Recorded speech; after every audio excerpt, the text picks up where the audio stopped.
பூமியிலேருந்து சூட்டை அழிய விடாத வேலையையும் ஒரு இயல்பு நிலை வெப்பம் இருக்கணும்னு காப்பாற்றுற வேலையும் பூமியில் வெப்பத்தை காப்பாற்றுற வேலையையும் யார் செய்கிறா? நம்ம உடம்புக்குள்ள கூட நீர் 70% இருக்குது.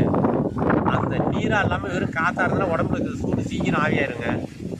உடம்பு பூரா இருக்கிற நீர் தான் வெப்பத்தை மெதுவாக கடத்துறதுக்காக தேக்கி வச்சுக்குது. வெப்பத்தை மெதுவாக கடத்தணும்னா சீக்கிரம் வெப்பம் அழிஞ்சிடும்னு உடம்பு பூரா படர்ந்து இருக்கிற வெப்பம் சீக்கிரமாக வெப்பம் கடந்து போகாமல் ஒரு கதகதப்பான வெப்பம் இருக்கணுங்கிறதுக்காக தேக்கி நிறுத்துது. அதிகமான வெயில் தாக்கும் போது நீர் நீராவியாக மாதிரி கடத்திடுது. நம்ம தொட்டு பார்த்தா உடம்பு சில்லுன்னு ஆயிடும். அதிகமான வெப்பத்தை நீர் கடத்துது. இதே மாதிரி பூமிக்குள்ளேயும் அதிகமான வெப்பத்தை கடத்துது.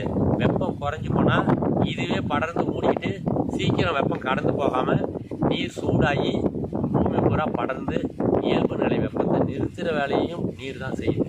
உழவு நிறுத்தும் நீர் வெப்பத்தை கடத்துது, வெப்பத்தை காப்பாற்று.